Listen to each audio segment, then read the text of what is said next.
So I do want to touch on like yesterday's live video that I went live on. Hold on, let me see. Okay, we can zoom in. All right, that's better.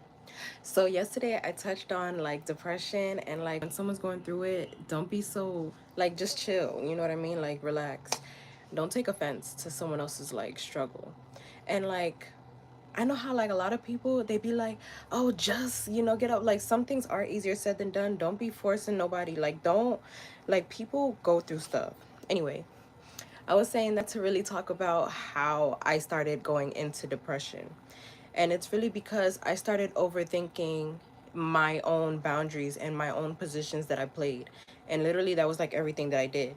Because a person who I felt like was close to me was starting to be like, oh, everything that I was doing was like embarrassing and everything was too much and everything was this and like, and a lot of people think that, oh, when you're pretty, you have pretty privilege or whoop whoop.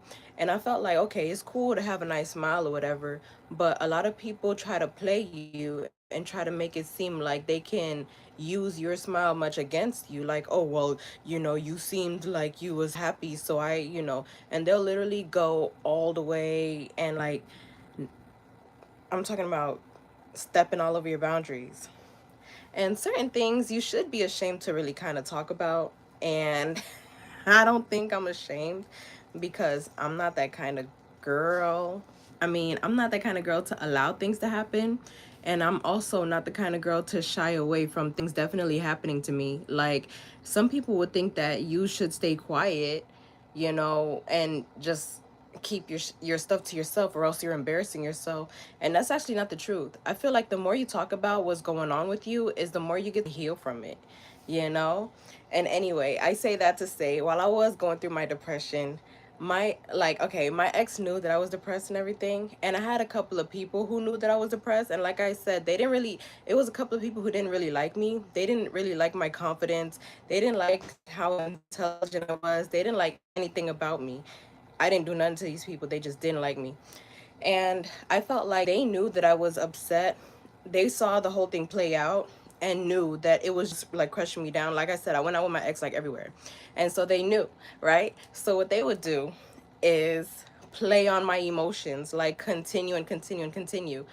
Um, I'm trying to think of a specific thing, but I just felt like, I don't know, like people would push you, like they would just try to trigger you and push you and ask you questions and just try to get like all up in your boundaries, and they know that you're upset right now. Like, okay, I knew that when I was trying to like go out and stuff like that. Like I said, it's just me. Like especially when I broke up with him, it was just me going out like all the time, right?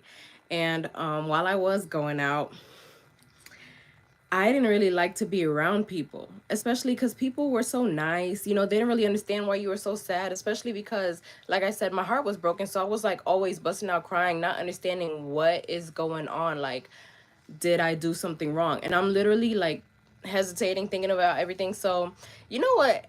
I'm gonna say this like later on. Well, I'm gonna say it now. Do you know what's crazy? Like, you go into like small stores trying to avoid people, right? And but those small stores are new, so those prices are jacked up. So it's like, dang, I sat here and wasted hella money because I didn't want to bump into anybody. And then when you go into like a big store, all the prices are like low, but it's so many people there. And they're like, trying to hit on you and everything. And it's just like, now ain't the time.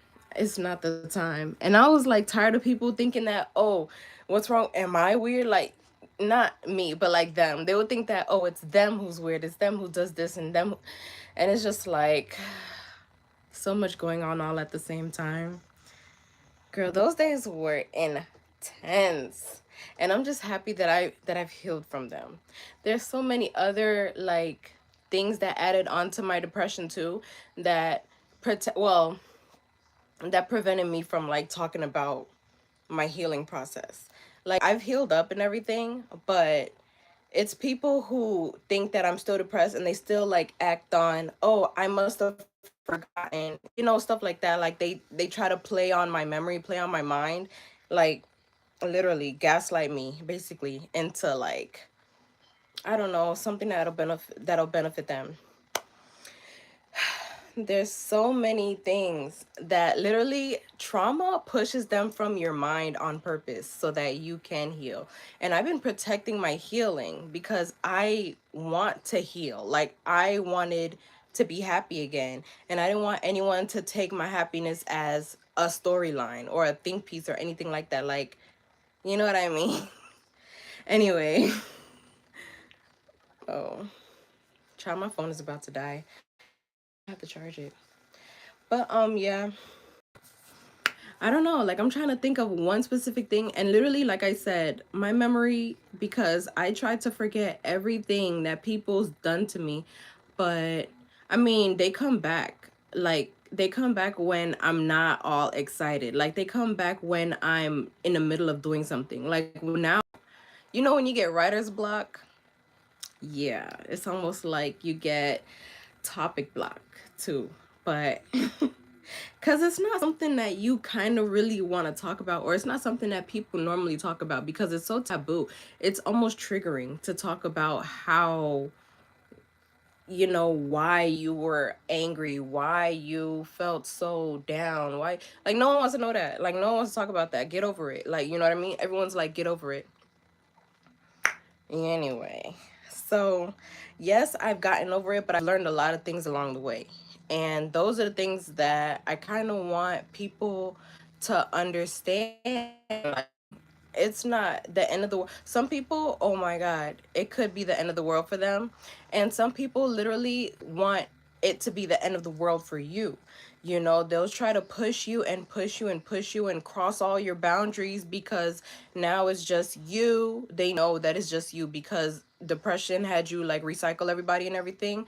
So you cut everybody off, and people are like, oh, I'm just coming here to check up on you. They come check up on you and freaking, you know, try to mess with your whole vibe, try to make you like relapse, try to make you all kind of things. And if you know, you know. But I've said it all in my last videos, like, basically, of like what happened.